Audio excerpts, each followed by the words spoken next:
Hello, Boy, there. How you doing, man? welcome, welcome. There we go. Okay. How you, bro? How's it going? I'm doing fine, man. Just sitting back, relaxed. I got my buddy, Hoppy, Hoppy Buddha. He's right behind me. I see him. I see him. Yeah.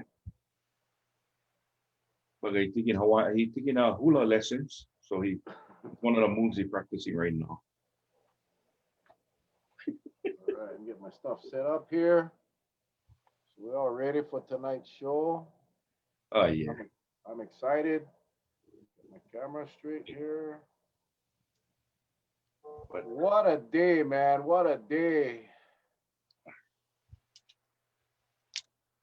Yes, absolutely. Share the heck out of tonight, guys, gals, friends, relatives. Share, share, share as much as you can because tonight, ladies and gentlemen, we have Michael Green, attorney on Oahu, who's very renowned, one of the top attorneys in the state, many, many high profile cases, excellent litigator, good friend of mine, but he's not here because he's a lawyer tonight. He's going to be here because he went through a uh, very challenging 90-day, 3-month period, and it's continuing with his wife who got COVID. And he's going to share his story with us tonight. I saw it on the news last week. Many of you may have seen that clip. And, it hit me hard because, number one, I know him personally. He's a good friend of Patsy and mine. And the second thing is that he's a very strong man, and it broke him down. It broke him down, and to see him that way, and his message to the public about the dangers of this virus, I thought was perfect for our show. So I reached out to him yesterday, and he agreed to come on tonight, and that's what we have tonight. So we'll have Michael Green sharing his story. I would suggest if you're soft, if you're an emotional type of person, I would go grab a box of tissue because I think what he's going to talk about is, we know Charlie can relate. This is, anyway, I just felt that his message was perfect for our show. I asked you guys last night to, invite your friends and family that may not necessarily treat this virus um, with importance. I would suggest you get them on tonight. I really would. We've had many survivors. Every single one of them have told us that even though they survived, they haven't recovered. And this is just one more story. And really, it's to raise awareness as we get into a period where now we have a variant and all of those things. I'm looking forward to tonight, Charlie. I'm looking forward to tonight. Do you know Mike at all, Charlie? I I've seen him a couple times on Maui. I've never had the opportunity of testifying against his clients or anything like that because most of the subjects I've arrested, they pled out. They just Just never like go to court. Yeah. Yeah. Well, I mean, a lot of them said, I just not like see that police officer again. I have had the I have had the opportunity to work with Mike uh, as a private investigator. The guy is he's an amazing attorney, and he's just an amazing guy. And we'll get to meet him and get to meet the real Michael Green tonight. So I'm excited. I'm excited. But wow, man, what a day today! What a day, guys! Share this thing. We got 87 viewers, man. What the heck? We're still early. I mean, I know we're early, but go ahead and share this. It's gonna be good. Auntie Millie knows Mike. Yeah, most of the people at the court that worked at the court knows Mike. My wife, he loves my wife. He really loves and respects the staff, all of the clerks and the people at the courthouse. So a lot of the police officers know him because they've had to test, they got cross-examined by him. That's rough. It's rough because he comes across so nice. But boy, oh boy. Yeah, Nani says Mr. Green is a good friend. Yeah. My sound is low. My sound? Is there anyone having a problem with my audio? Charlie, can you hear me? Charlie? There he goes. Yeah, yes, I can hear you. Okay. Am I soft or is it normal? I'm using the same. No, I think folks, it sounds okay. Maybe the viewers, they just gotta come a little bit closer to the source where the sound coming out from. Check put your ears up to the speaker. Yeah, there you go. How's it? Loud and clear now. Okay, everybody can hear me. Everybody can hear me. All right, all right, all right. Check your volume. Check your volume. I rarely do I have a problem with people hearing me. Can't hear you good. Marie is saying. Mm-hmm. Yes, not clear. What the heck? I don't know. I Can sorry. can you can you folks hear me okay out I there? hear I hear you fine. I'm Yeah. using the same. Everything is the same, so I'm not sure. Yeah. Very soft. Kiala is saying very soft. Soft. Not sure why. Hang on. Let me check this out here. I don't understand why. Let's try this. How's this? Can you guys hear me now? Yeah, but it sounds different now. It sounds you're like you're in a box.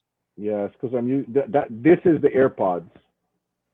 Let me go back to my regular mic. This is Yeah. my regular mic. This is better. Yeah, you're just gonna have to talk up a little bit. That's all. I don't know. Charlie is louder. Well, of course. There's most of you are saying loud and clear. Both of you are loud and clear. Mhm. Both of your volume is great. Okay, so Mel's is softer than normal. I'm not sure why. Mel is soft. Okay,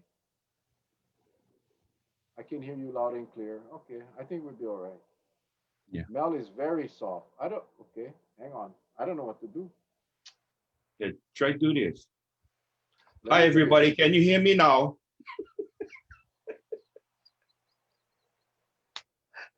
Okay, Charlie, you take it over. All right. I'm gonna leave, and Charlie will do the show tonight. And muffled. What the heck? The heck? Did I spit on my mic? And is it like better? But You're okay. I can You now hear Mel. Okay. yeah.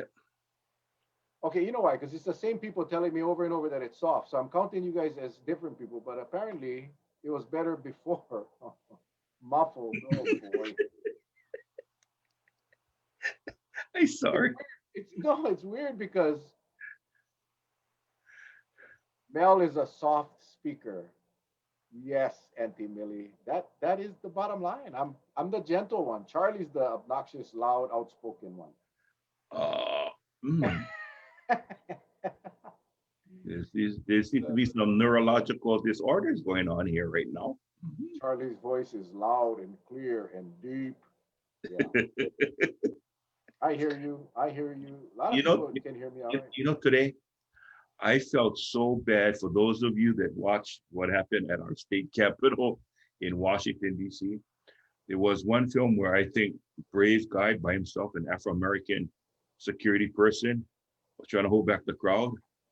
And at one point, he just, no, it's not going to work. He turned around and ran.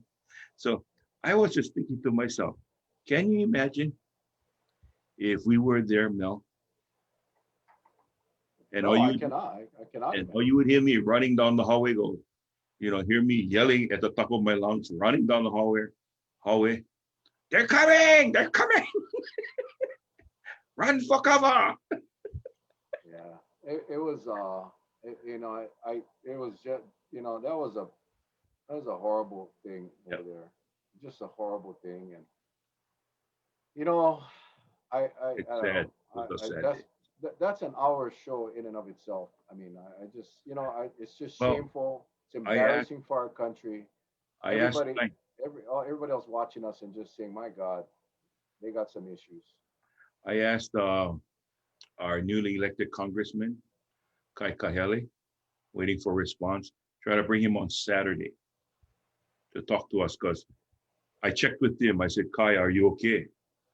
And he said, thanks for checking up. I guess he had barricaded himself in the office, but he had his Hawaii staff with him, and you know, and it was, when you get that feeling like something just not right. And I remember Stephanie texted him and said, Kai, whatever happens tomorrow, just, I know you want your wife and kids to come down to the Capitol because, they all moved up, right? Mhm. But Stephanie told Congressman Kahele, just tell your wife and kids stay hunkered down at the hotel. They'll be safer. And I'm glad they did. I'm glad they didn't go. They didn't go to the Capitol today. I'm really There's no excuse.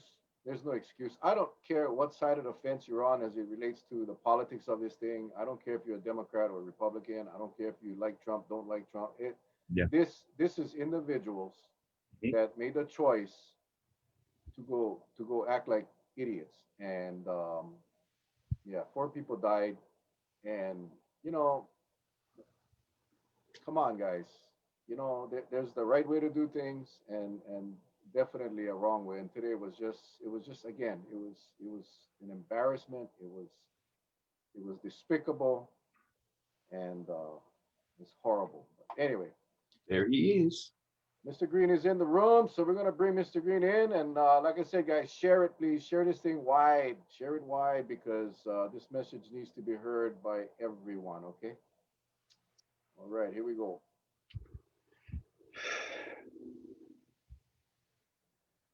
Baby. Okay. Yeah. That is definitely not Mr. Green. Hey, Mel, Hey, there he is. There he is. I don't remember you having gray hair. What happened to you? I color it. I color it gray. I want to be like understand. you. I want to be like Mike. It gives you a sense of sincerity. There you go. There you go.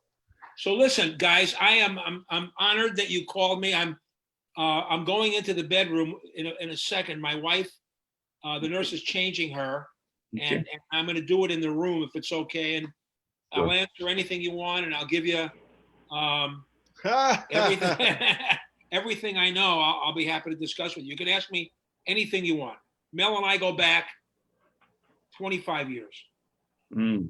25 years. You're good, man. You got a good memory. Mike, that gentleman up there, the Hawaiian, that's Charlie Iona. Hi, Charlie. Happy to talk to you and see you. Same here. Same here. Same here. I'm having some technical issues over here. I have no idea why. But anyway, you want to go get set up, Mike? And It'll take me, I think I can do it in a moment. Hold on a second. You ready to No go? problem. Give me a few minutes, guys. no problem, man. No problem. I'm having an issue with my Yeah, you're back on your ear pods again. I noticed. yeah. I lost my camera. No, you're on. You No, that's not my webcam. That's my that is the camera from my laptop. Okay, now I'm back. Now Okay. I'm back. Okay, now I'm back. Let me make sure I'm so sorry, you folks. Everything. Anyway, for those that just joined us right now, Mr. Green, as he said, he's going to join us in a few. He's going to go to the bedroom. He'll be with his lovely wife, who we'll let him tell you the story. But again, she was affected by COVID, spending 93 months in the hospital. So we are very fortunate to have him and his beautiful wife. So they're going to change location, and when they do, and honest guy, he just told us, ask anything you want, but we're going to be respectful and just ask within certain parameters. We're not going to go too, way off the ledge there. And I don't think it'd be proper. Well, we'll go and ask, we'll go and ask some questions related. Yeah, I think he'll, Yeah. he has a lot to say and Mm-hmm. go full on KHON camera setup. Not even close. Not even close. I gotta. No, we probably should invest a little bit and get some really good equipment, but Uh-huh. man, I was looking at the prices of some of the mixture. Oh, there he is. All right, Yeah. all right. Mr. Green. Guys, so let me, you're not broadcasting right now, right?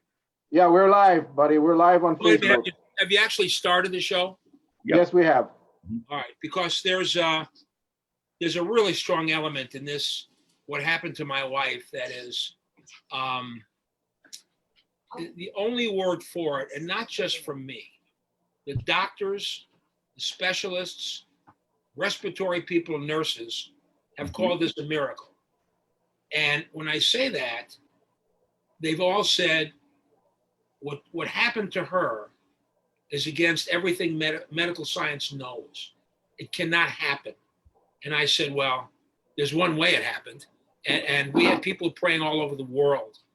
And things happen in my life, as I'll go in with you, that there's only one answer to what happened to her. And then when I go through a little bit about my background and history and how we came to where she is sitting next to me now, she's in bed next to me now, but she's out of the hospital about a month. Hey, Mike, you mind if I put up a real quick picture? The picture that No, you go used? ahead, please. Okay. Anything you guys want. I'm with you as long as you want me. Well, I just don't want to get sued by you, Mr. Green. I don't want to get sued by you.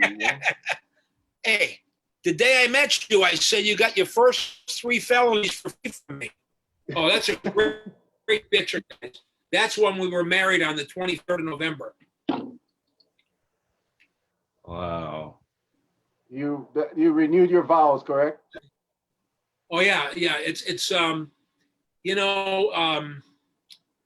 you can't see the tracheostomy in her neck, and to get to that point in her life, in our life, was a journey that I don't wish on my worst enemy. But she's come through it, and it's I'll go through it with you because I think it's important for your listeners to know about this disease, which is, I took it somewhat casually, and I watched what happened as people were dying next to her in ICU, and the hospital we were brought to, and I'll tell you how that happened, which in of itself was a miracle.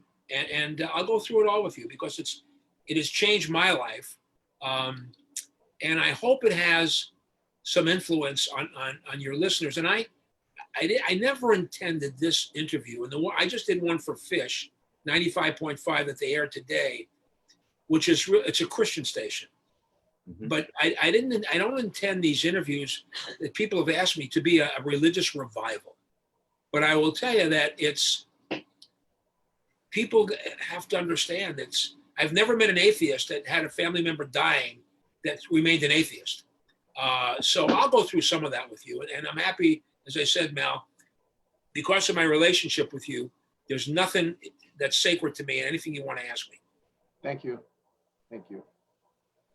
Let me just ask you real quick, Mike, and then have you go through the whole process. But All right. the COVID, your members of the family also contracted the virus, correct? We all got it.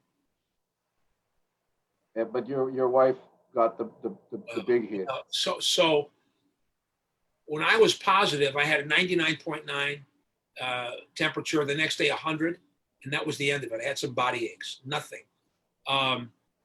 Son-in-law and daughter that were here lost their sense of taste and smell for a couple weeks, nothing more. My wife was a smoker for many years, hasn't smoked in many years, probably 7 or 8 years now, but she enjoyed smoking. Whenever she went for checkups, she was under the impression that her lungs were fine. Never had anything wrong with her lungs where she had to be hospitalized. And then within the last 3 years, she had a stroke. I was in the middle of a trial in federal court. They pulled me out of the courtroom while we're in the middle of a trial. I go over to Straub. I can tell you guys, with family members, what you're hoping not to see when you go into the ER, what your spouse is going to look like, or your children or loved one. And there she is, kind of on a gurney with the kids around her, and she looks like my wife. I mean, she looks fine. And when they admitted her, when the neurologist came in, he said, "Mrs. Green, you had a real stroke." And I can tell you, from what I'm looking at the scans, if the blood clot was a little bit further one way, you are gone. She had a heart attack. Shortly after that, angina after that, recovered completely. She's a tough wahine. But so when you talk about getting sick with this disease, when people come in with prior physical conditions, prior heart attack, prior stroke, your age, we find out she had some emphysema in the lower part of her left lung. And then I'll tell you what happened to her. And I'm doing this, as I said, next to her, but I made a decision, and I don't mean a decision to tell my kids anything. This is, believe it or not, it's a democracy in my home. I respect my children's wishes. And I said to them, I have made a personal decision not to tell my wife everything that happened to her in the hospital, because there's no way she can remember everything. And my wife, being my wife, wants to know. So the kids, Liana and Lonnie, and decided to tell her almost everything. Now, it is impossible for me to go through this interview, I don't think, without having to take some breaths, because it's just not possible. We've been together 44 years now. Married. Hey, Mike, just sorry to interrupt, but No. Charlie lost his brother. He was one of the first group of people that lost their lives. He was in New York. He took us on the journey along with all our viewers. But Go ahead, Mel. no, I was just going to say, take us on that journey. I will, and I of course, I feel awful for Charlie, but I will say that he may have a real sense of what the loneliness and the isolation between his family and his brother, which is something that we did not have. And I will tell you about how we got led to this hospital. So what happens is, I'm looking at the COVID stuff and mask, no mask. I also understood that people really didn't know how to treat this disease, but I'm watching it all over the world. So she comes down one night. She wasn't feeling well, and she was exhausted. And we took her over to Castle Hospital, which is on our side of the island. And they took her into ER, and they came out, and she had made up her mind she's not staying there. And a couple of ER docs came over and said, "You know what, Mike, her respiration is 88. Ooh. And this is potentially dangerous." And they called 3 hours later and said, "She's positive. You have to have an infectious disease doctor." Now, here's where the story starts. But I have done, maybe myself and several other lawyers in this state have done the same number of medical negligence cases, whether it's a doctor, a hospital, healthcare provider, whatever it is. I still get 4 or 5 calls a month, but I'm very careful. I'm not looking to shoot at doctors and nurses because it looks like it may be something. I want to be as sure as I can. And there's ways of getting experts on the matter. Long story short, so I was really sick last year. I almost died. I had sepsis of the blood and the urine. Oh no, and the infectious disease guys we had, the father and son are wonderful. Brian Pean is the son, Francis the father, and they got the right antibiotic. I had about 3 days. If they didn't find it, I'm not in the middle of this interview. So I knew that infectious disease doctor had privileges at all the hospitals on our island.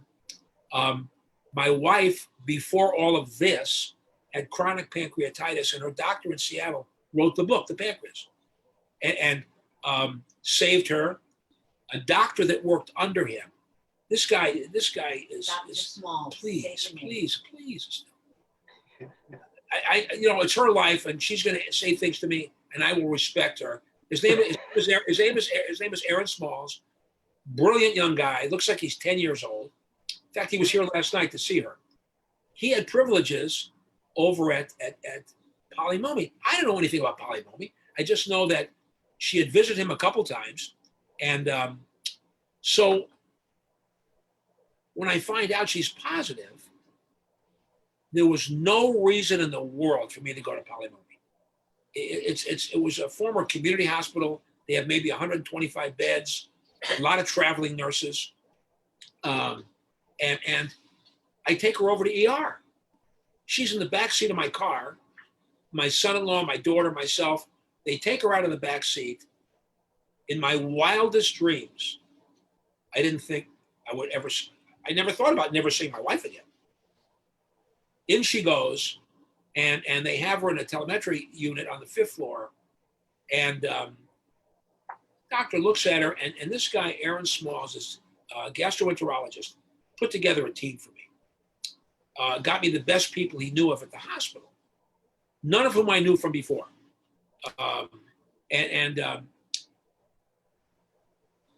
The reason I said we were led to this hospital is because, Charlie probably you have some understanding. Charlie certainly does.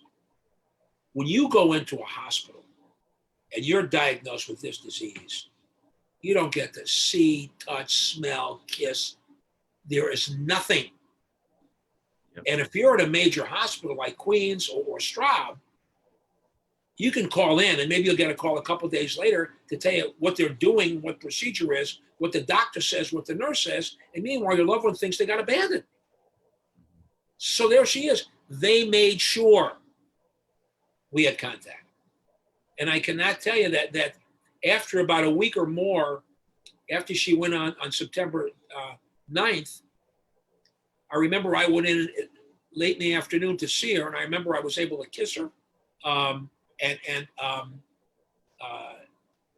Carefully. I mean, it was, and then at 4:00 that morning, my son-in-law and daughter come into my room and say, "Dad, they just took mommy out to ICU and they put her on a ventilator." And the earth stopped. The only positive I could find in that was that she had told me how much pain she was in. And my wife can take pain, I'm telling you, but with her pancreatitis and stuff, she never complains about anything. And I'm thinking, well, God, that she won't be in pain. And they put her in ICU, and the kids wanted to see her. And I told them, I can't. They were going to let us see her. I could not see my wife in a coma, in a ventilator. I saw enough of that on TV, people in ventilators with the tubes and everything else. And I said to the girls, look, I don't know how much she'll know about you being there, but this is an image you will carry with you the rest of your life.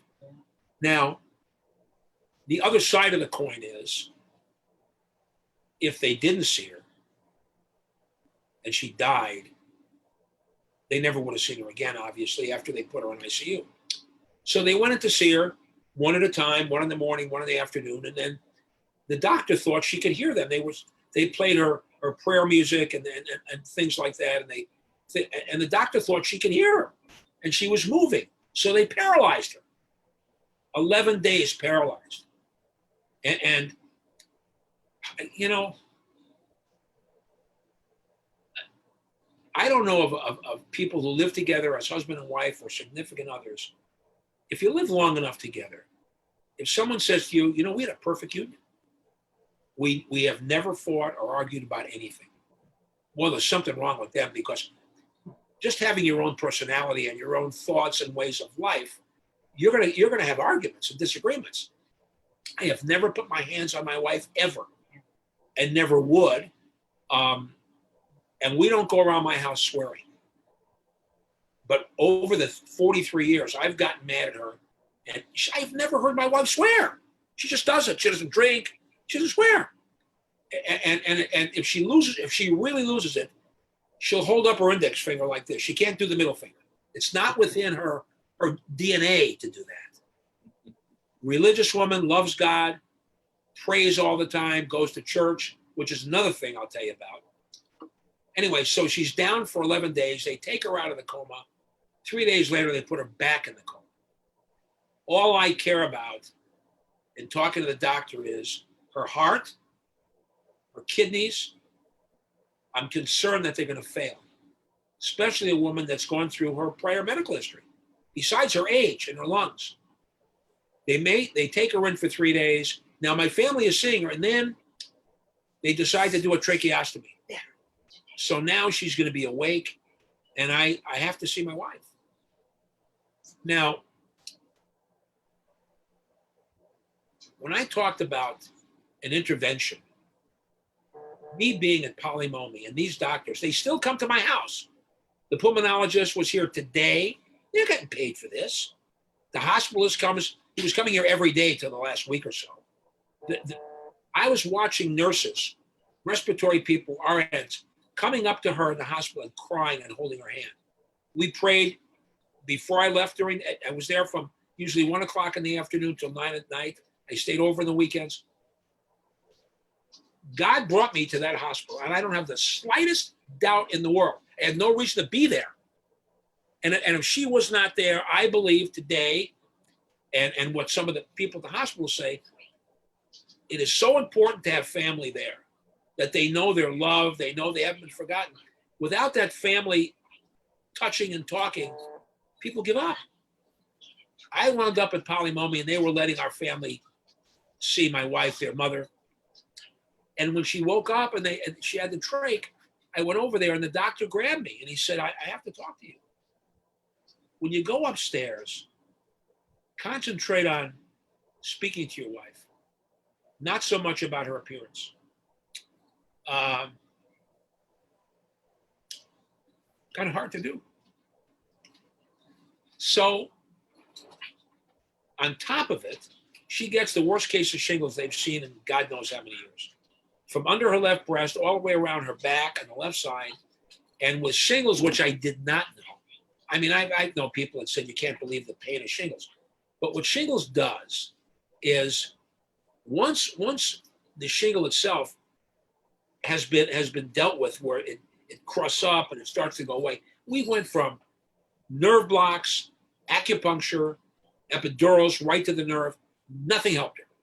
And now that the shingles, the actual shingle itself is basically gone, the sheath of the nerve is still raw and missing, and she's getting electric shocks from her nerves like every few minutes.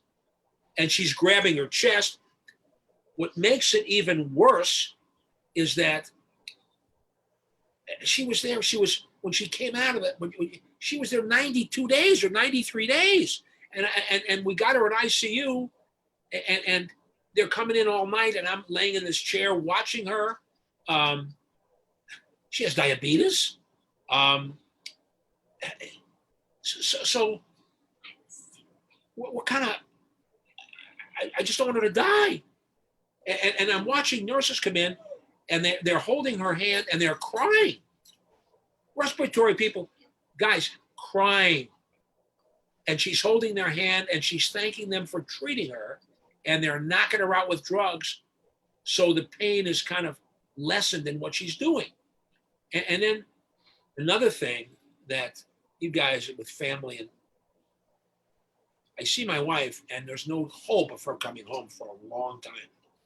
And every day I saw her, she said, I'm going home today, right? I'm going home. Please take me home.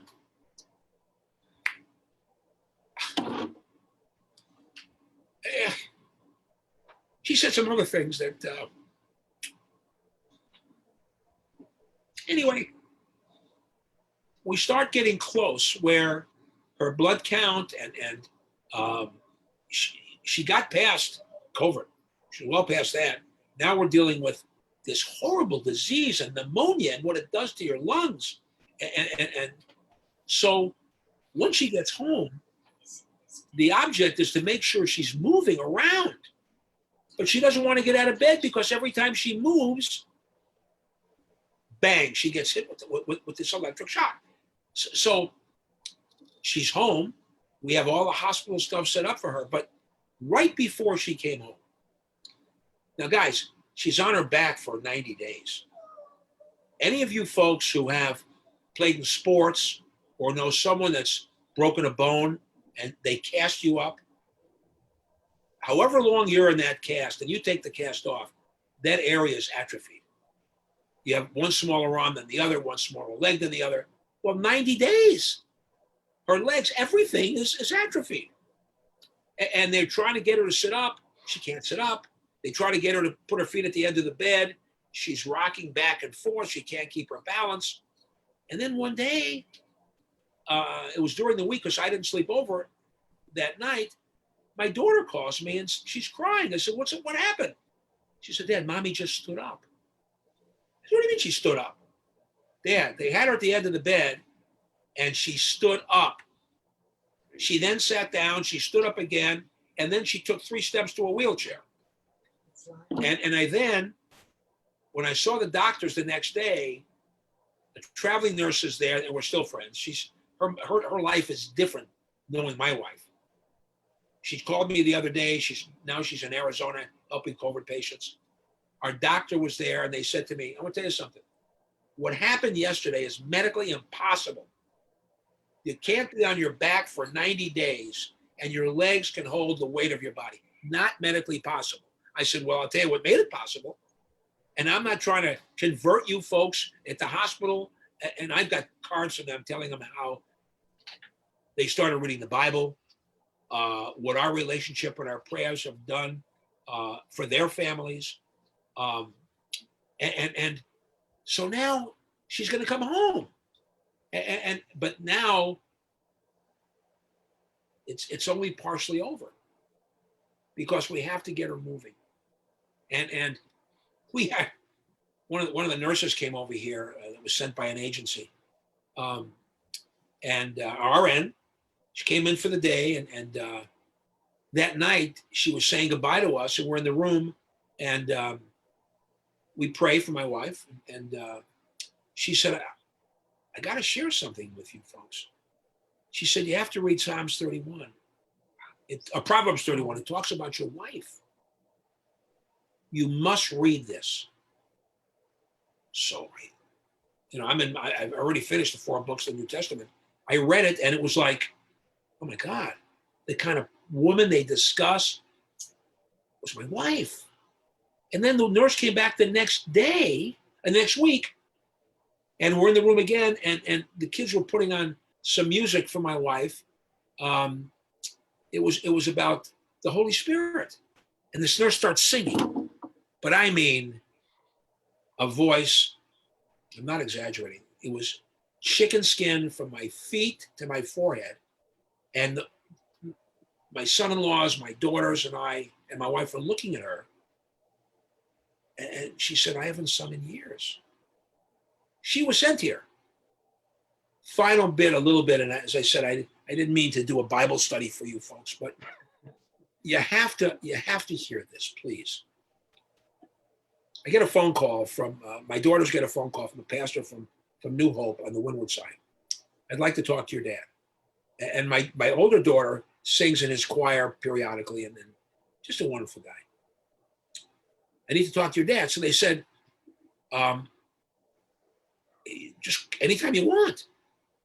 Because I'm working part-time, I'm usually home in the afternoons, and because of COVID, all the case I have on your island and the Big Island and Maui, we're doing it by video like this. So no, I have to see him in person. So I said, just tell us when and he'll be here. So he shows up. I have no idea why he's here, other than it's a wonderful thing. I'm sure he's there to bless us and pray for us. And I told him about, my parents were Jewish. I was bar mitzvahed, at the age of 13, which happens to most Jewish boys, and girls are called bat mitzvahed. I never went back to a temple, a synagogue in my life after that. The words Jesus Christ has never, ever come out of my mouth. It is not part of my vocabulary, part of my DNA. The only non-Jew I knew in high school, growing up outside of Chicago, in the area I was a kid named Avery Harris that used to go to catechism, and I thought it was just a neat way to get out of class. I didn't even know what catechism was. And when we would play sports together, a couple times I'd yell, Jesus Christ, and he would flip out and yell at me, don't you dare speak like that. I'm going, what's with this guy? Now fast forward, I have my 2 kids. My third one is Liana, and it was like having postpartum that women may have, and something happened to me, and I started to have a breakdown. She was then about a year old. My wife says 6 months old. I was breaking down. It was like I would cry when I would look at her. I was always afraid something was going to happen to her. I mean, my family's looking at me like, oh my God, Dad. So one night, it was one of the worst nights I've had with this fear and trepidation about her. And I was either going to go to an ER near my house and try to get some medication, or I was just going to go home. Well, I go home. I walk into the house, past my wife, past my kids, past my 6-month-old baby. I go into my bedroom, lock the door, and fall on my knees, and I pray to Jesus Christ. What was that? I'm praying to Jesus Christ on my knees to help me. And it didn't change the next day, but it got better. It was, I can't even begin to tell you what happened to me. And as time went by and I wound up coming to Hawaii, we went to church. I was very casual Christian. I'd go, sometimes. Then eventually my pastor was a great guy, and he wound up, I had a water baptism with him, but I was casual. I believed in Jesus Christ. I accepted Jesus Christ as my Lord and Savior. But I'd rather watch NFL games on Sunday than go to church with my wife. When I said people that are married, you run into different things and you argue about things. The one thing I realized as I used to sit when she was in the hospital, looking at all these pictures of our lives together, look, you could say, well, Green, what are you beating yourself up for? Well, I got a lot to beat myself up for. And I'm thinking about watching this beautiful woman dressed up, walking out the back door or the side door. Honey, where are you going? I'm going to church. I'm letting her go by herself so I can watch the Bears or Green Bay? Are you kidding me? My wife going to church to pray for me and the family? And I'm watching football. And I just, you go over a lot of, look, you can't undo things, guys. As you know, you can't take things back. You just try to go forward. So, but I have all this time to think about lack of respect and selfishness. And I'm praying to God to give me another chance with her, so she knows that how important she is in my life. So now, she's getting better, but the pastor now is at my house, and I tell him about what happened to me about falling on my knees 36 years ago, and he tells me his walk, how he became a pastor, which was an insane story about giving up a huge job, going to church by himself, decided to become a pastor, left his job, took over this position here, and then he starts welling up in tears. And I said, Dave, what's wrong? He said, the Lord is in this house, Michael. I am telling you, God, Jesus is in your house. And now I'm messed up, because it's not like, come on. By the time I was going through this with her, and I'm on my knees sometimes by my bed when she's not there, and looking at the pillow that she slept in the 40 some years we've been together, and the bed is empty. And then something happened where the girls came to see me. They said, we just got a phone call from the hospital. They don't think mom's making enough urine. There may be something wrong with her kidneys. And now it's like my face got numb. And then the pastor started praying specifically about that condition. And then the doctor called me and he said, Michael, there's nothing wrong with her kidney. She's fine. And then we held our hands, we prayed, and I realized why he was there that night. The same reason that nurse was at my house, talking about reading the Bible, singing, and Dave has never called me back. I mean, we know each other. He came for that reason that night. And you know, you can have listeners that can say, boy, you know, he's really kind of being dramatic about this. I will say one thing, and I mean this, Mel, we've been friends a long time. In fact, if I didn't talk to you for years when you were on the council, I could run into you anywhere and we could spend 2 hours talking to each other like we never stopped. That's the way I know you. That's the way I know your dad. When I was at your office as my investigator, that's just the way friends are, if they respect each other. But I would say this. I have a brother-in-law, an ex-policeman here, 25 years. And if we would pray over our meal before we ate, he would sit down and watch TV until the prayer was over or something. And he'd just start eating. Then he got real sick. Now he's quoting scripture to us. Yeah. I've never known anyone, like I said, they got really sick and they were worried about you know, whether they're gonna see the next day, that started talking nasty stuff about God. My point is, to anyone that has, yeah, we believe in God. If they're casual about it, you want to say a prayer. You never have to not be casual. That you really can accept the grace of your health, your family's health, the fact that you have a job, the fact you can pay your rent, the fact that you have children, the fact that you can make decisions in your life. Once you start taking this stuff really casual, like I did, most people that I know, you know, it's like things could not get worse for them. And then that's when they start finding the Lord. Look, now you and I know, and I don't know what your partner knows about, a lot of people go into prison and a lot of them walk in, they grab the Bible with their left hand. They found the Lord. Then when they leave prison, they throw the Bible back with their right hand.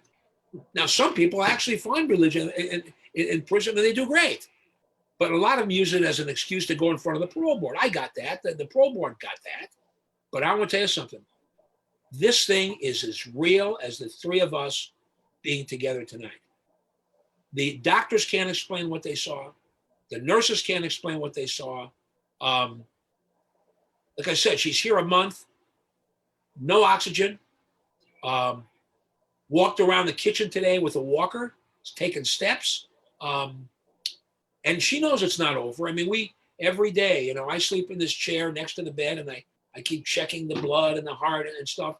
But I truly, from the bottom of my heart, believe there's a reason that she's here today. And the doctors and the nurses could not have been better to us. This hospital gets a gold medal in hospital Olympics in this country. I'm telling you, it's just, they gave us an opportunity to have her back. And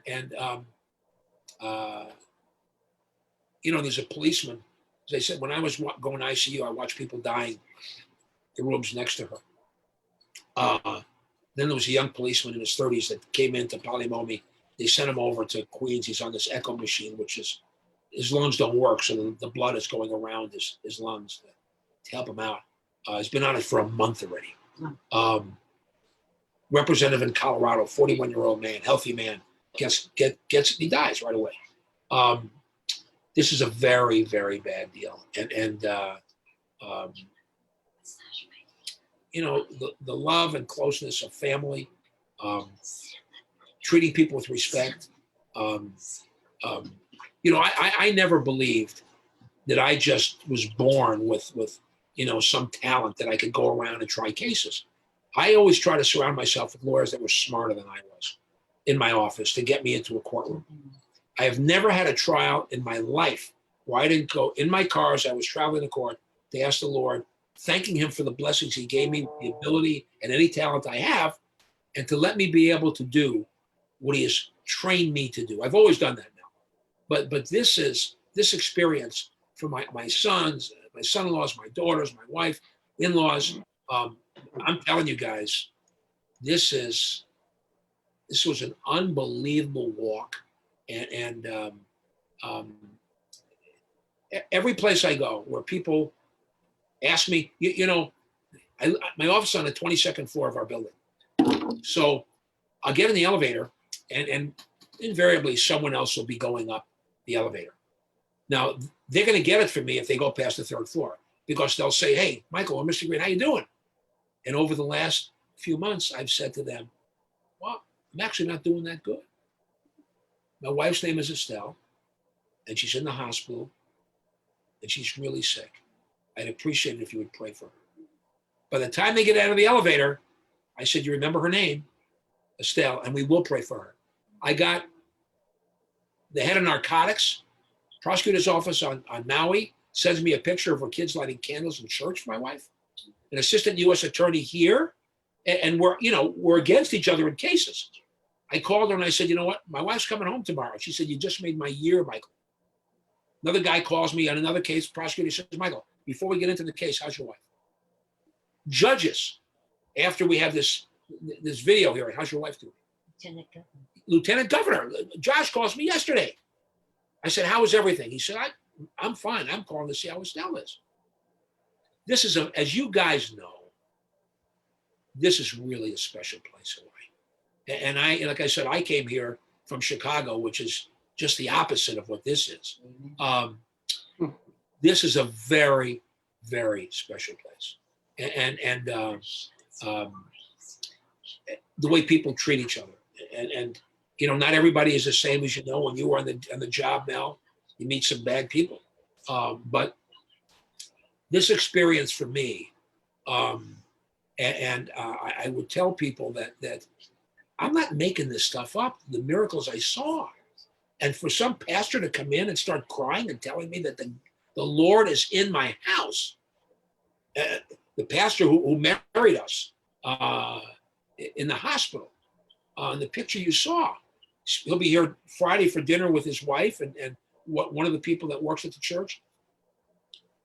I represent a church in the Philippines called the Kingdom of Jesus Christ. There's 2 million members around the world. I saw him on a Sunday in the sermon telling everyone, the Kingdom's members and workers, pray for Estelle Green in Hawaii. They have people fasting all over the world were fasting for her. I'm just saying that I didn't realize how many people pray. It's changed my life completely. This has been something that I just watch it happen with my family, and we still pray every day that God will keep her being strong and she'll keep getting healthy. My heart goes out to Charlie. But anyway, so that's really what's happened to me. And as I said, it's this disease. It's so dangerous, and it just doesn't want to let you go. And we work hard at it. And my wife's a trooper. She's one tough Filipino, man, I'll tell you. Hey, Mike, before we go on, I know, can your wife hear us? Oh, she's I can right hear her. I can hear her. Can you see her? Wait. There. Hi. Let me just say that, obviously we end our show oftentimes. We don't do it every night. Sometimes I forget, but we always ask our viewers to pray for those that are sick and the families. We're not a Christian show. We're not a religious show, but we definitely believe in the power of Jesus. I always say, nothing happens by accident. Your story is a powerful one. Now, I did want to say, first of all, Charlie is a retired cop as well. So he's I kind of got a sense he was.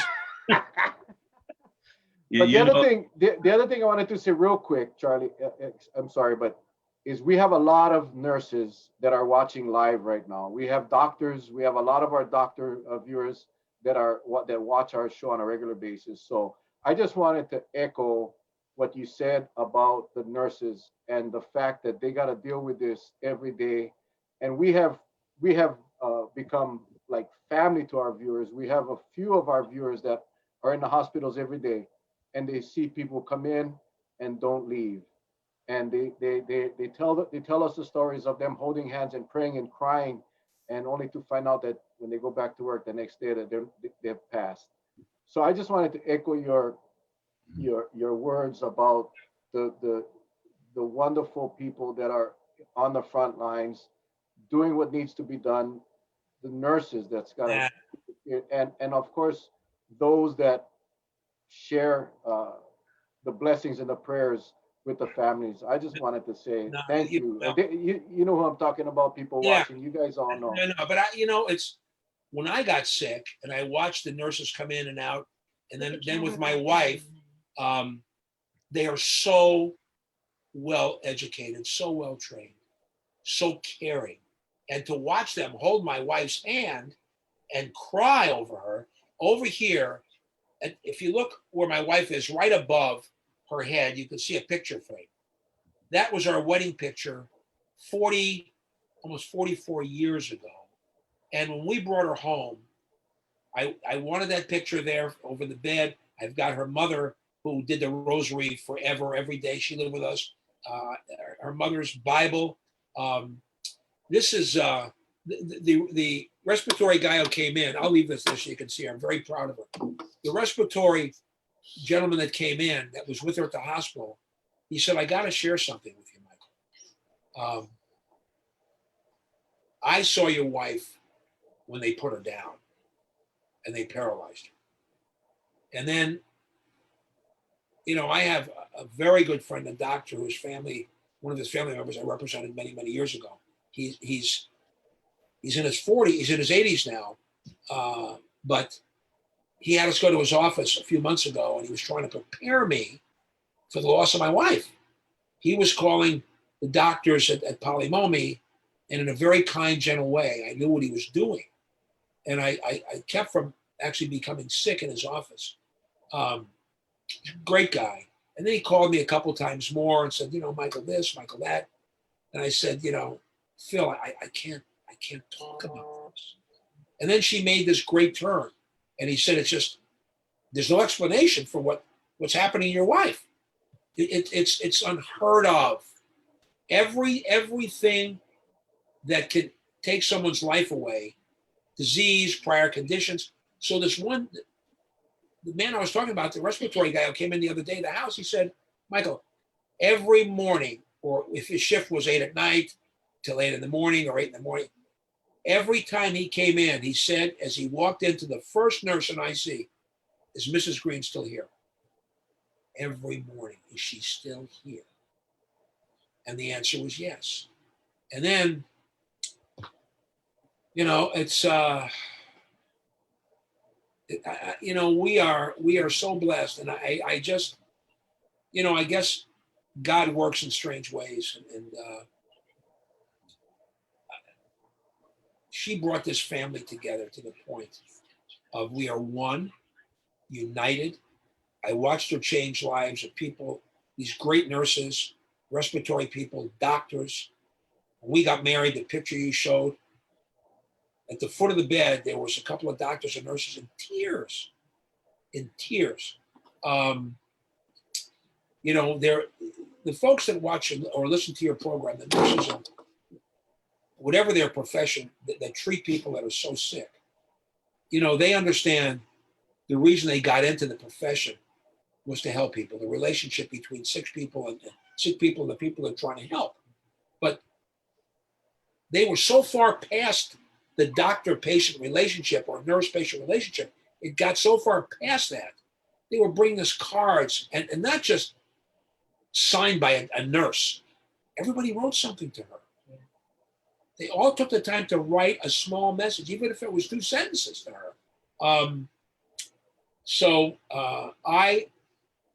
I always believed, one of my daughters, my oldest daughter's in here now, um, um, we said to each other last night, we never believed we would see our mother and wife without being in a wheelchair and having oxygen for the rest of her life.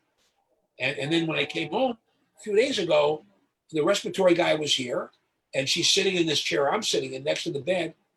And I looked at her and she looked really weird. Well, because she didn't have anything in her nose. I said, well, what happened there? He said, she doesn't need oxygen. She doesn't have it now. She right now, nothing. No oxygen. She's breathing on her own. That's a month coming out. So we still argue a little bit about me trying to get her out of bed. And now she fights the shingles, the pain. She's brutal. But I got to tell you guys, the lawyers that come to see me in my office, the ones we have in my floor, and even folks like you guys, I only share what I share with you and them and your listeners because I love Hawaii so much, and I've been so blessed. Listen, man, you knew me when I was a pimp daddy when I came here from Chicago. You watched that first trial I did, and God knows what you were thinking of me to watch what happened. But I've been accepted here by federal judges, state judges, county prosecutors, defense lawyers. Look, not everybody likes me, or else there'd be something wrong with my personality, because you know how I am a little bit in court now.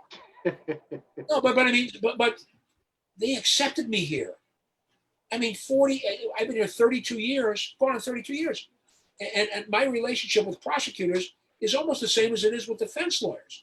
And it just, I've been very lucky to be here. And I my wife and the kids wanted to know their culture. They wanted to come back here. And it was the best thing I ever did. And I would just want people's lives to be better. And God forbid they have to go through what we went through. But I am proud to talk about this with you. I will tell you that I honor your listening audience, the nurses, the doctors, the people that understand the power of prayer. When you think all hope is gone, it ain't gone. It is not gone. And as I said, it'll be a struggle, but there are very few people I talk to now when they ask about this, that I don't talk about some of the miracles. I'm not walking up to people in the street and say hi to them. And by the way, you're going to go to church on Sunday. I'm not doing that to people.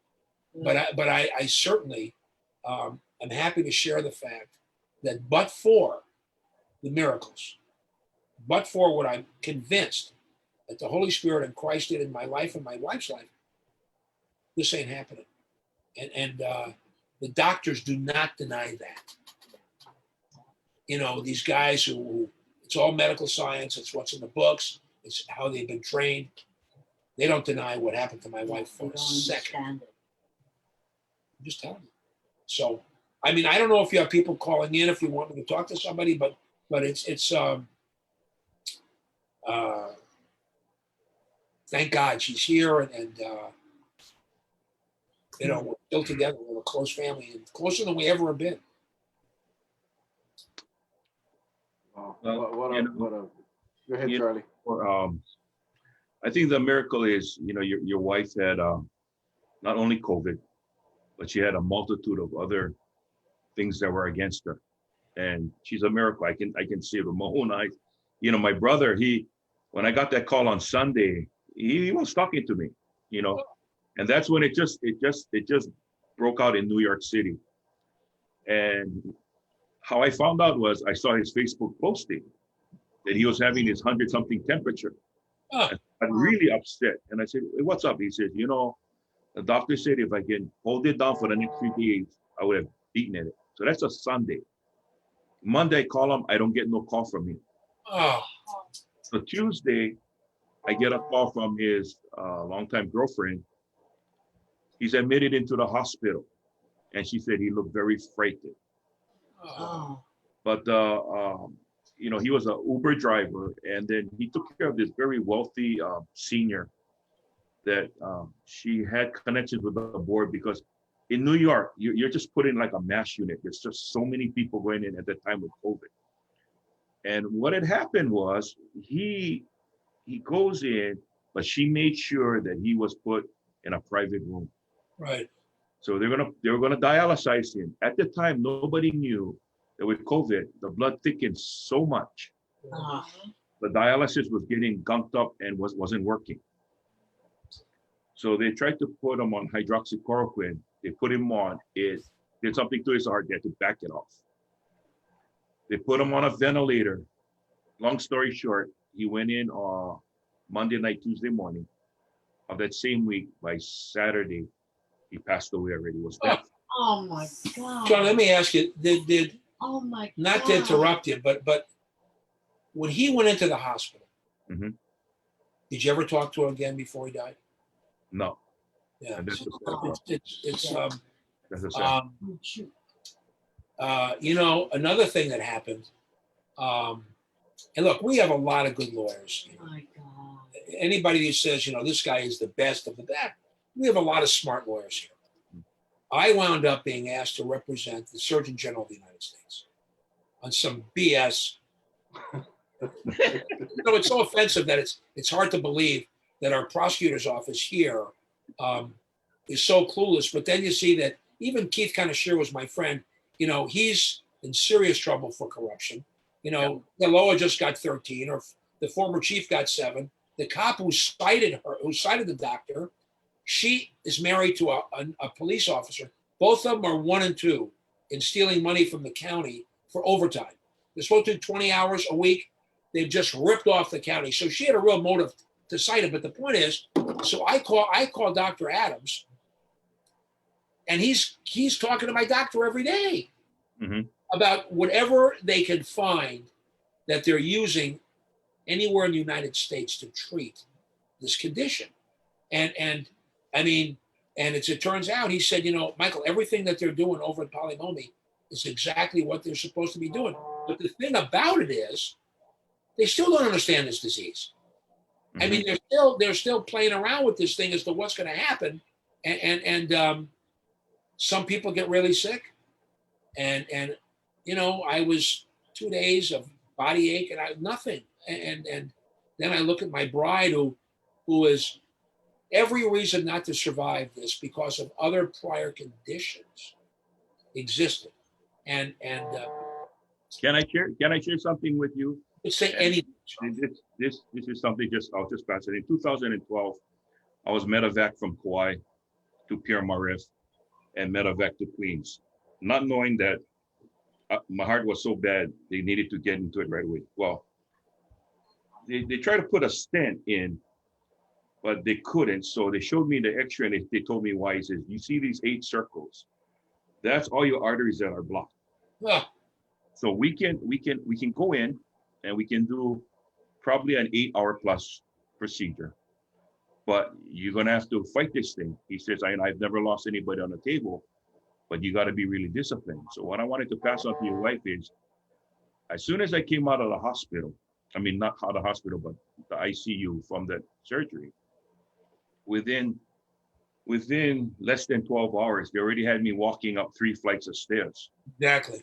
And the reason why is, and the guy next to me, this connector next to me, we became friends. I told him, brother, you gotta walk. If not, you can get pneumonia. You're gonna build up with that, and you gotta walk.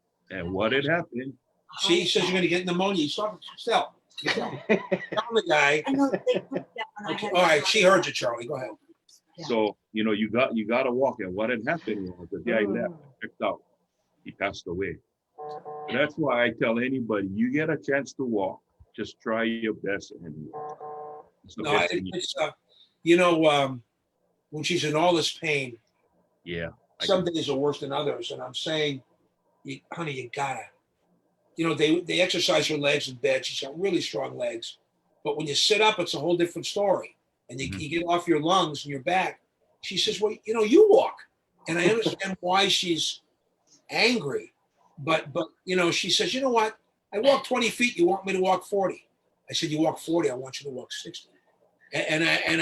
She knows it's my heart, it's pure love for her. But you know, she's come through so much that now she's getting up, she's moving twice today, But twice tell 'em yesterday. I am in constant. And I told her, pain. she said she's in constant pain from the shingles.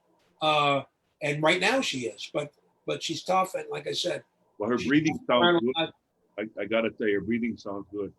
And not to change the story, but Mel asked me, he goes, "Hey, do you know Mike Green?" I said, "Well, when I was at Maui Police, I said I saw him one day in the aisle. Looked like he was going in front of Joseph Cardoza, Judge Cardoza that day. And a good friend of mine is Jim Kruger. And I asked James Kruger, I said, "Hey, who's that guy over there?" He said, "Oh, Michael Green." So fast forward, after I get out of the department, I'm working with Conti Diawes at the medical examiner's office. I'm And an we're well. investigator. Yeah. And they told me, "Oh, you go investigate this case because when attorney going to come by and get some records. You did a case." And I won't tell the viewers which case it was, but I said, "Okay." Right. And so the receptionist in the front says, "Oh, Mr. Green is here." I said, "Oh, just go give him the report that Conti wants." He goes, "No, go meet him." I said, I scared of the guy.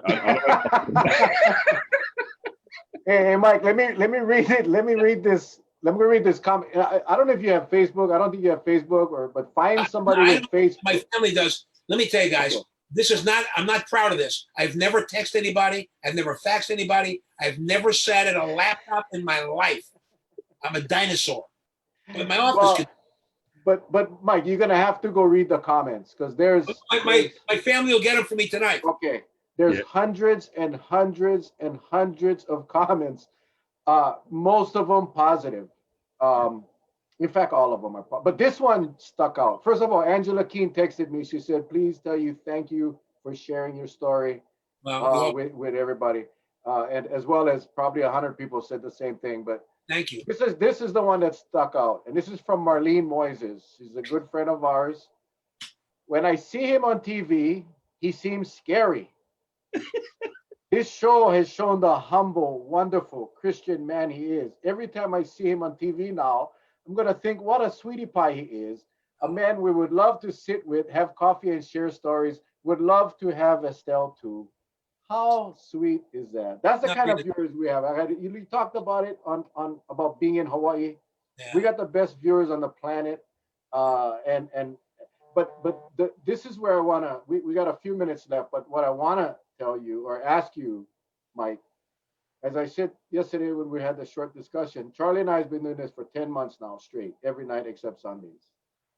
And we have been trying to convince people about the danger of COVID. And yet there are people out there who believe, as you know, and you mentioned it kind of, you were kind of casual with the masks and early on, and many of us were. But if you could share with our viewers, you talked about the loneliness, but share with our viewers about COVID and the impact that it has on the patient and the families. You know, the loneliness and the sadness, it's like your heart is torn out of your body when someone like Charlie's brother goes in and he never speaks to him again. And if they told him, you know, he's really sick and we're doing this, just give me a chance, even if it's on the phone, something, so he knows I love him and we're praying for him. The sadness of this disease, it's a sneaky, sneaky disease. And unfortunately, the best medical people in the world are not so sure exactly how to deal with it. And they're talking about a second round that may be a little bit virulent, more so than the first, where whatever they're coming out with to try to treat this thing and give people inoculations that they hope would be 90% able to prevent you from getting this, they're not sure. But it's you know, I think of people that I knew who had family members die of cancer. And we know people that, my older daughter takes care of an ALS patient, not a nurse, but takes care of her. And people watch their loved ones slowly die. And I will not mention this name. Nobody would know except some people here. I got a phone call from a guy the other day. Hit and run accident, hit a girl, 21-year-old. Took off. Some of the drivers saw him run. They cornered him in so he couldn't get away. And the cops came and they grabbed him and he was drunk. I don't know the guy's name, and if I did, I wouldn't mention it. But his family called my office the next morning and said, "We got to come in and see Mr. Green. This is what happened," and da-da, and all this stuff. So they set up a meeting for me with the person. Later on, I get a phone call from the mother of the girl who is now dead. And she's the one who worked for my dentist for years, a dental hygienist for years. She had a problem with the same daughter who wound up being a victim 5 years ago. And I set her up with some policemen I knew in the prosecutor's office, 21 years old. And now for Christmas, she's donating organs to people. So life is so precious. But when you have someone that is so sick from this disease, Charlie in his million years is not going to dream his brother's got a fever and he's gone in a week. Guy from Colorado is gone in 2 days. And my wife is down for 90 days, paralyzed twice, having a trach in her throat, prior existing conditions. And there's prayers coming in from all over the world. This is the worst thing I've ever seen as far as you lose someone you love, and that's the memories stay with you forever. And if you're blessed, you don't remember the bad stuff of that person. You remember the fun, the laughing, the joy, going out together, whether it's to watch kids play ball or having dinner for things, whatever it is, Christmas. But this thing just doesn't give you a chance to say goodbye, and you're just empty. And you got these memories, these pictures on my wall,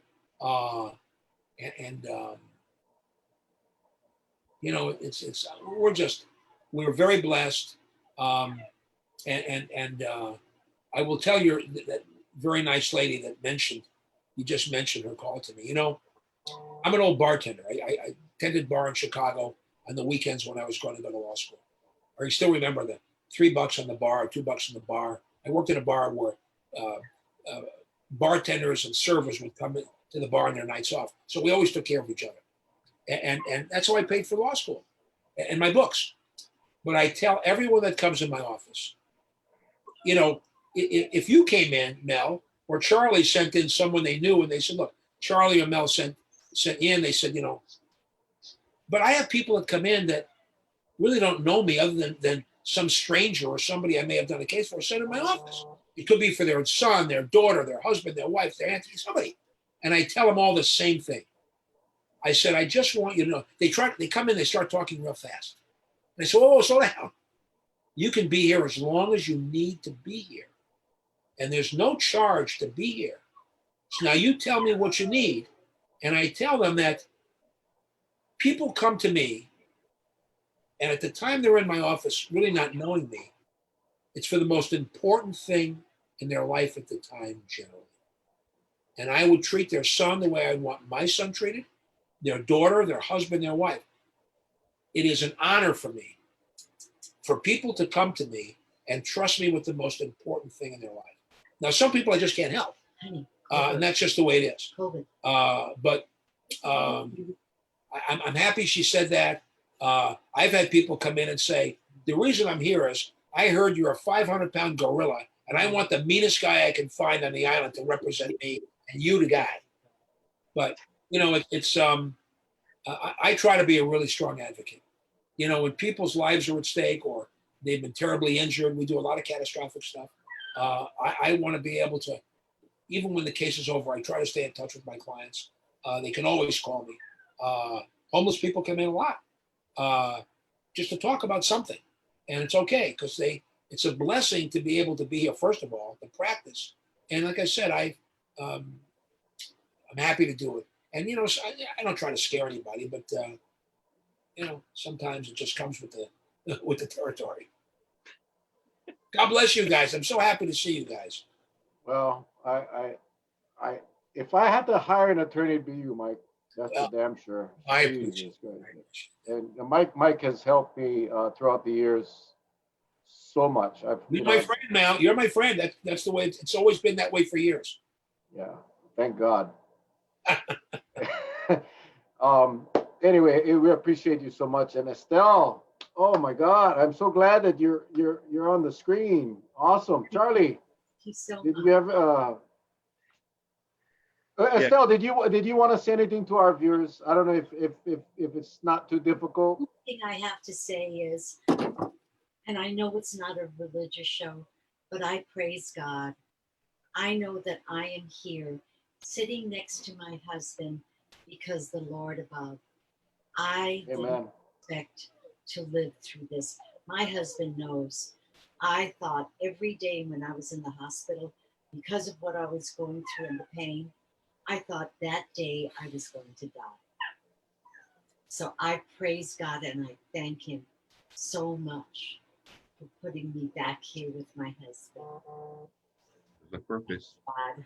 Guys, you know, I'm glad to see. Like I said, I hope it's been a positive experience for any of your listeners. And I, you know, I pray that whatever pain, Charlie, you guys have gone through, that it gets to be lighter and lighter in your life. And like I said, guys, anything you need from me, you got it. So you always know that, Mel. Thank you, Charlie. Yeah. Well, first of all, I'd like to say thank you to the Greens. Thank you for coming on and agreeing to share your story with our viewers tonight. When you get a chance, tell your kids, hit you up on Facebook, either Mel or my page, and you'll see all the comments. Go to Mel's page, and you'll definitely see all the comments. To our viewers out there, again, we just try to bring the information to all of you so you can make that educated decision what you want to do. You can either take the advice or information we share, or you can toss it on the side. We're not here to force anything down anybody's throat, but I will tell you one thing. Again, what you have testifying tonight is a spouse of a survivor of COVID, but still will be an ongoing recovery. Okay, it's not over yet. It's still an ongoing recovery. Amen. So if you believe that this is fake, you just don't want to get tagged by it. And like I said last night, to many of you, if you want to get rid of this and return to normalcy, we got to wear a mask, we got to wash our hands, we got to social distance, and we got to not gather. So we don't give the virus the chance to breathe in somebody else, because the longer you let it breathe, the longer it's going to be around. Our objective is let's get rid of it once and for all if we can. So my word to the wise is this: we had a very, very good show tonight, and I want to just thank Mike. And again, thank you for all the work that you've done, especially with the community as well.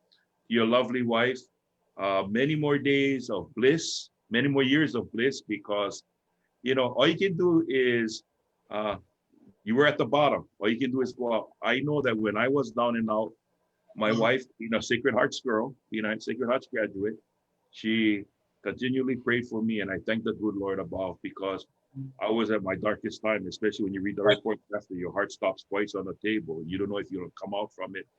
And, you know, my dad died at a young age from heart. My oldest brother had open heart. My brother that passed away had open heart as well. So it's hereditary, runs in a family. You only one brother that doesn't have it. And, you know, thank God he's still going strong. So to our viewers, thank you so much for joining us. Mel? Mike, my buddy, thank you so much, man. Gosh, I cannot say I haven't seen this side of you because I have. I mean, Estelle, I got to tell you, Mike and I have spent a lot of time together while he was on Kauai. In fact, out on Oahu as well. I've been to his office. But I will say this: there was never a trip that I either drove Mike to the airport or picked him up and brought him to the courthouse that he never mentioned you. Never a time that he didn't mention you. And I got to say that, Mike. And I always thought that was so cool, because Mike is this 500-pound gorilla in a courtroom. everybody's deadly afraid of Mike. But when you hear somebody like that talk about his wife, Charlie's the same way. This big, gentle giant. You know, it was, I always respected and was so impressed with that, Mike. And tonight just validated and verified that you're actually a pretty cool dude, man. You're a pretty nice guy, man. Well, But I know you're don't tell busy. too many people that, would you please? I know. I'm thinking, oh my gosh, all the, you know, thousands of people are gonna watch this. But I just want to say thank you. I mentioned earlier, nothing happens by accident. God has a I purpose agree with that. for both of you and your family. He ain't ready for you, Estelle. He needs you to do his work here on earth. So you're gonna be around for a while. We will pray, and we ask our viewers every night Please, to pray for please. those. Tonight we are asking specific prayers for Estelle Please. and her family Thank you. to get well. Estelle, now I'm gonna be the bad guy and say you gotta walk, girl. You gotta walk. I mean, you gotta walk. Okay. I trust me. My mom, I took care of my mom for a long time. It's a hard thing to do, but you gotta try. Just gotta walk. You know, everything is baby steps. You just take little steps at a time. 2 steps gonna equal 4, 4 steps gonna equal 8, and then next thing you know, you'll be surprising Mike. Mike will tell you, honey, where did you go? He says, oh, I walk around the block. That's what's gonna happen. I know, really. That's You what's know, we've Estelle, just so that you know, we've had a lot of survivors on our show, and we have a few of them on tonight watching. And Yeah. one of them, Russell from Kauai, he texted earlier on, he messaged earlier on that to get up and walk that soon after being released from the hospital, as you said, is a miracle. It is a miracle. She got out of bed, walked out to the living room. She walked around the kitchen. She stayed in her chair in the living room. She's getting better. She's doing it. And the pulmonologist was over. Her lungs sound good. But every night, man, as I lay in this chair next to her and I hear her breathing, it's like, you know, I take a look and sometimes I wake her up. She says, would you stop waking me up? I said, I'm sorry, honey. I'm sorry. I was just listening to you breathe. All right. I love you guys. Take care. Man, I tell you, hey, we love you guys. We love you guys. Thank you, folks. Mike, Safe. Estelle, you guys need anything. I know. Let us know. I know. Mahalo, All guys. right. God Take bless. care, guys. Hey, to our viewers, we'll see you guys tomorrow night, 7 o'clock. Be Love you safe, guys. everyone. God bless. God bless you. Bye-bye. Bye-bye.